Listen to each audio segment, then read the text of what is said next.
MBG speaks में एक मतलब फिर खुशामदेद। हम बात कर रहे थे कि अपोजिशन लीडर महमूद खान अचकज़ई की तैनाती को चैलेंज किया गया है वफाकी आईनी अदालत में। इसके जो कानूनी पहलू हैं उन पर तो रोशनी डाली अब्दुल कयूम सिद्दीकी साहब ने। खुर्रम हमीद रोकड़ी साहब से मालूम करते हैं कि इस हवाले से सियासी इम्कानात क्या हैं, क्योंकि अदालत में भी जब ये सवाल उठेगा मुमकिन है कि तहरीक इंसाफ की तरफ से कहा जाए कि जी इमरान खान साहब ने तो उन्हें तैनात नहीं किया, हालांकि इस हवाले से इमरान खान की बहनों ने बाहर आके ऐलान किया और वीडियो रिकॉर्डिंग्स मौजूद है। देखिए, आईनी अदालतें बन चुकी हैं जी, केस तो चलेगा जी। तैनात उसको इमरान नहीं किया, बैरिस्टर गौर तैनात कर नहीं सकता, सही, क्योंकि बैरिस्टर गौर खुद आईनी तौर पर पार्टी का सदर नहीं है, उसकी कोई हैसियत नहीं। अच्छा, अब जिस पार्टी का आईनी तौर पे कोई चेयरमैन ही ना हो और जिसके कहने पे किया है वो उसकी एक सिर्फ वीडियो स्टेटमेंट हो, बिल्कुल, तो केस तो बड़ा स्ट्रांग है अचकज़ई साहब का दोबारा से वापस अपने मकाम पे जाने का। सही, ठीक है, और मैं ये समझता हूँ ये जा भी सकता है, क्योंकि वो जो पहला केस था ना अदालतों वाला, जो पहला केस था वो आप हल कर चुके हैं। सही, अब आईनी अदालतें आप बना चुके हैं, उन्होंने डिसीजंस देने हैं, ये नहीं है कि डिसीजंस वो नहीं देंगे।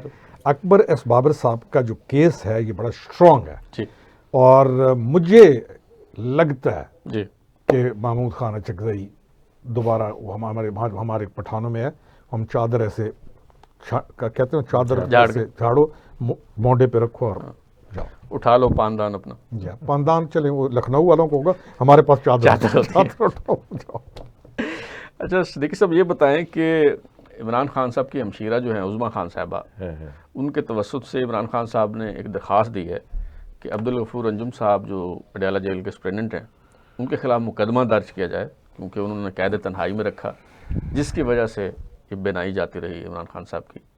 वैसे वो पहले भी कोई बीना तो नहीं थे, लेकिन ये हम जो देखने की सलाहियत, बसीरत और बसारत का भी बसीरत ये ज़्यादा बेहतर हो रहा है, ज़्यादा बेहतर। तो इस पे रोशनी डालिए कि क्या इस पे कोई पटियाला जेल के स्टूडेंट के खिलाफ कोई कार्रवाई हो सकती है? आज तक कब से जेलें बनी हुई हैं? जब से पाकिस्तान बना हुआ। कब कितने कैदी हुए आए होंगे आपके? कई वज़ीर आज़म रहे जेलों में, कितनों ने? भुट्टो साहब को फांसी हो गई, नवाज शरीफ साहब भी रहे, ये तो बस बेनज़ीर साहब भी रहे। मैं वही बात कहूँ कि कानूनी और उसके तौर पे तो होने को तो अगर किसी ने ज्यादती की है तो वो होना चाहिए, उसके खिलाफ कार्रवाई। लेकिन मेरा नहीं ख्याल है, क्योंकि उसमें बाकायदा जेल रिकॉर्ड मौजूद हैं, हॉस्पिटल उनके विजिट्स मौजूद हैं, उन्होंने कब शिकायत की उसका रिकॉर्ड मौजूद है, फिर उनको फौरी तौर पर तिब्बी इमदाद के लिए ले जाया गया। तो वो मेरा नहीं ख्याल है कि कोई केस इस तरह से बनता हुआ नजर आ रहा हो। जाहिर है किसी ना किसी का नाम तो लेना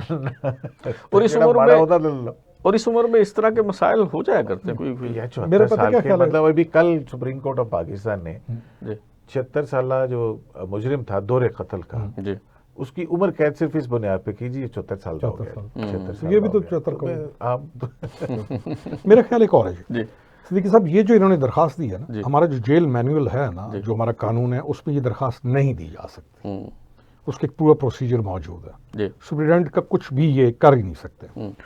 ये देते हैं दरखास्तें, इनके मशवरा गो जो है ना, वो जो वकीलों की एक टीम जो है वो इनके मशवरा गो है, वो इनको दरखास्तें देते हैं कि ये दो, और फिर हम ह्यूमन राइट्स में ले जाके ना जी इसको फलाने ह्यूमन राइट्स में इसको बेचेंगे, तो ये फिर कोई ह्यूमन राइट्स के नाम पे पैसे आएंगे, दरखास्त जाएगी। एक्टिविटी तो जारी है ना भाईजान, एक्टिविटी जारी है, एक दरखास्त की एक्टिविटी पता नहीं कहाँ तक जाएगी, कहाँ कौन कमाई कौन खाएगा उसमें। अच्छा रोकड़ी साहब, ये बताएं कि आज आसिफ जरदारी साहब ने फरमाया है कि जी नौजवानों का आइडियल जो है वो बानी पीटीआई नहीं है बल्कि मैं हूँ।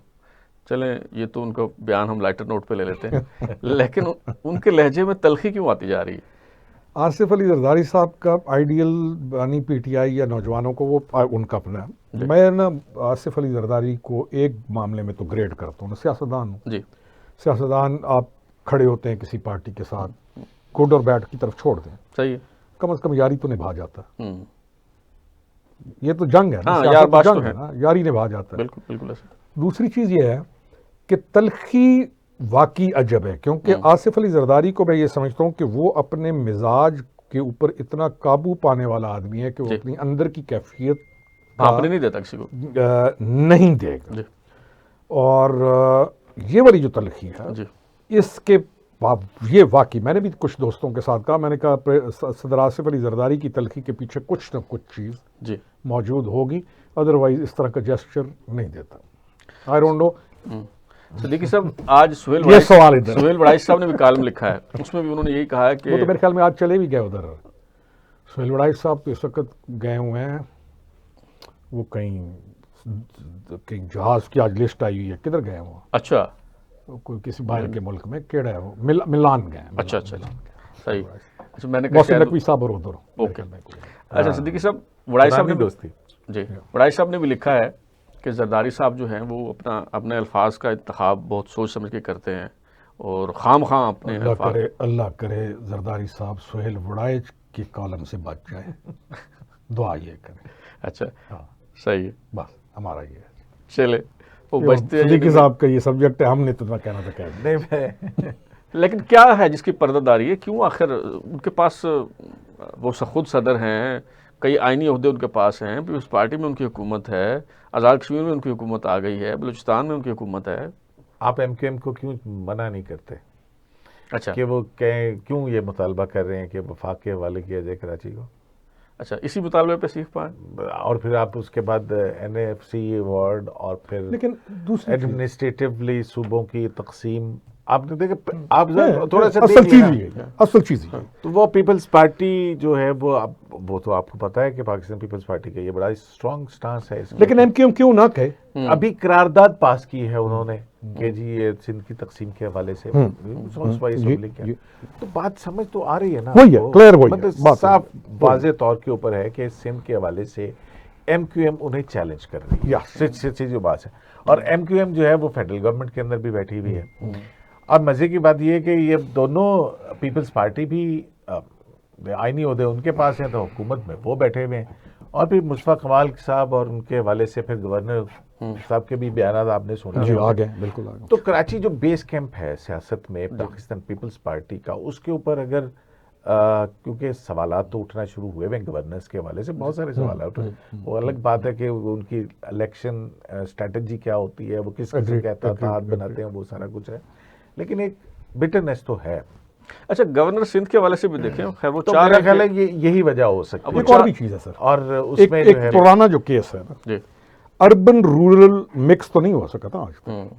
अगर हम ये कहें ना कि रूरल PPP ने ओनरशिप ले लिया कराची की, नो, कराची की ओनरशिप दो पार्टीज के पास है, MQM और अब थोड़ी सी जुज़वी जमात इस्लामी के पास। या तो इस पूरे टाइम में वो ओनरशिप ले जाते और इतनी बड़ी डिलीवरेंस कर जाते तो शायद ये इश्यूज ना होते। आए सेकंड सिद्दीकी साहब ने जितने पॉइंट्स दिए असल चीज़ है।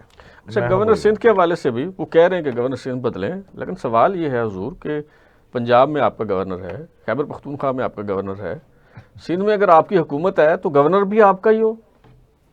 सियासत जो है ना वो हल मिन मजीद है, ठीक है ना। आप कहते हैं कि मजीद और अब फ्रस्ट्रेशन एक तरह से एक और भी हो सकती है, मतलब इसको आप समझ लें कि एक एनालिसिस का एक और एस्पेक्ट है। एक वक्त था कि पाकिस्तान मुस्लिम लीग नून की हुकूमत पीपल्स पार्टी की इशारा अबरू के ऊपर खड़ी हुई थी। अब वो शायद मेरा ख्याल है कि वो पोजीशन नहीं रही है, ठीक है। आईनी तरमीम के लिए शायद जरूरत हो, अदरवाइज जो है वो नो कॉन्फिडेंस के लिए नहीं है। सो वो जो आपको पता ना, फिर जब तवाजुन थोड़ा सा इधर उधर हो जाता है तो फिर बहुत सारी चीजें जो पहले शायद मानी जाती रही हो, अब उनको कहा जाता हो कि भाई पॉसिबल सरकार थोड़ा सा सब्र करें, ठीक है ना। सही, तो उसकी वजह से फिर जो है वो बरहमी दिया। अच्छा, ये जिस तरफ इशारा किया सिद्दीकी साहब ने NFC और बाकी मामला जो अगली आनी तरमीम आनी थी, उसके हवाले से क्या सोचते हैं? आएगी तो सही, अब नहीं लाते तो फिर काम गड़बड़ होता है। लेकिन ना, गड़बड़ काम हो चुका, सही ये नहीं है कि गड़बड़ को और होगा। गड़बड़ेशन हमने जितनी करनी थी ना मुल्क के साथ कर चुके हैं। अब हम इन मुल्क को ठीक करना चाहते हैं और ये हम कह भी रहे हैं। इंटरनेशनली हमारी पोजीशन भी स्ट्रांग हो गई है। सही, गड़बड़ेशन करने वाले लगातार गड़बड़ेशन कर भी रहे हैं। तरमीम तो आपको लानी पड़ेगी अगर आपने अपने मुल्क को बचाना है। सही, और अगर आपने अपने मुल्क को मलिक रियाज के और इन्हीं प्रॉपर्टी वालों के हवाले करना है और फिर सिर्फ हमने इसी तरह रहना है, तो ऐसे काम नहीं चलेगा। सही, आप इंडिया की जहाँ हमारी दुश्मनी है जी वहाँ उनकी कुछ अच्छी मिसालें भी ले लेते जी हैं कि उन्होंने इंडस्ट्रियलाइजेशन के अंदर या सेठ कल्चर से निकल के कॉर्पोरेट कल्चर के अंदर वो चले गए, वो मुल्क आगे निकल गया। बिल्कुल। तो क्या हमने प्लाट ही बेचने हैं? तो जब तक आप नहीं लेके आते आईनी तरामीम, आप प्लाट ही बेचते रहेंगे, प्लाट बेचने वाले ही हुकूमतें बनाते रहेंगे, प्लाट बेचने वाले ही बाप बने रहेंगे। लेकिन सवाल ये है कि सादा अक्सरियत तो है, पीपल्स पार्टी के बगैर आईनी तरमीम कैसे आएगी? सर पीपल्स पार्टी मेरा ख्याल है कि एक इतनी मजबूत पॉलिटिकल पार्टी है जिसका अपना पॉलिटिकल स्ट्रक्चर बड़ा मजबूत है और उनकी होप्स भी हैं आगे चलने की, यानी अपने आप को वो ख़त्म नहीं करना चाहते। सही है। नून का एक अपना स्टाइल है, पीपल्स पार्टी के स्टाइल में ये नहीं है कि वो अपने आप को ख़त्म करना चाहते हैं, कोई पहाड़ से टकरा जाए नहीं, और वो न टकराएंगे बल्कि एक स्टेज पे आके वो कॉम्प्रोमाइज़ करेंगे क्योंकि they have to survive. Peoples party को सोचना ये चाहिए कि उसको एक नेशनल पार्टी बन के उभरना चाहिए। ये 18वीं तरमीम के बाद जो कोई केपी की पार्टी बना हुआ है तो कोई पंजाबी बना हुआ है तो कोई पठान बना हुआ है, इस चीज़ को भी आपने ख़त्म करना है। वैसे सूबे ख़त्म करोगे तो पाकिस्तान ठीक हो जाएगा। सही। सही। सब आखिरी कमेंट, ये नई आईनी तरमीम पीपल्स पार्टी के बगैर मुमकिन है या पीपल्स पार्टी अगर मानेगी तो किस कीमत पे मानेगी? जो पहले मुमकिन तो है, कीमत बढ़ानी पड़ेगी। बिल्कुल मुमकिन, क्यों नहीं मुमकिन? मतलब अब ये एक अजीब सा सवाल है ना, मफरूजे का ऊपर है ना। तो इस मफरूजे में तो यही है कि देखिए पॉलिटिशियन जब बैठते हैं आपस में कहीं किसी पॉइंट के ऊपर, नुक्ते के ऊपर, कॉमे के ऊपर, फुल स्टॉप के ऊपर, तो कुछ फर्क आगे पीछे करके तो वो जो है ना वो फिर एक चीज़ पे पहुंच भी जाते हैं, रिजल्ट निकल आता है। तो वो पाकिस्तान पीपल्स पार्टी के वो उस तरह की कोई इंतहा पसंद जमात तो है नहीं, जैसे कहा वो उसकी अपनी सर्वाइवल की एक दास्तान है, कॉन्स्टिट्यूशनल एक पूरी उसमें है, उसकी तारीख है।